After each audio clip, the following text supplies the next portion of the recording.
He has rotated 17 players this conference. 15 of them, now 16 have started. Then Brian Santos hits from the outside and Demusis has 7 seconds. Let's apply. In and out. Datu, the rebound and the putback. Easy offensive rebound and an easy putback on the reverse by Keith Datu. Someone who certainly rain or shine. Now remember, Converge is last place in this league in fast break points, but Mike Nieto hitting it from the outside. Tatlo na ang 3-point connections ng Converge.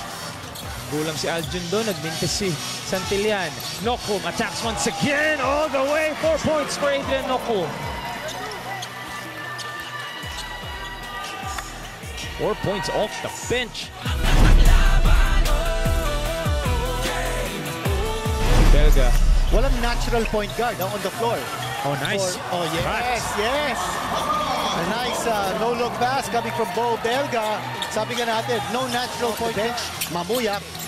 Ito yung inside 2 points na hinahanap natin. That kind of interior presence, something that they need to milk. Mas laki ni Treadmill, sino naman ang Telus Santos. Oh, nice feed. Wide open. What a pass there for Telus Santos. What recognition, and Maganderberg. Great move inside. Downhill, attacks Arana. The bump finishes on Justin Arana.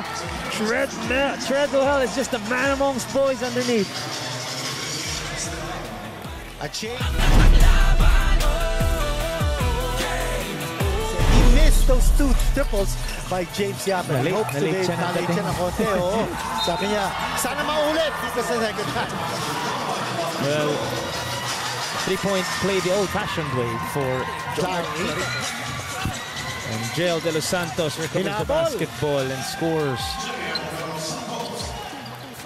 James Yap hit another 3. Now he has 9 points.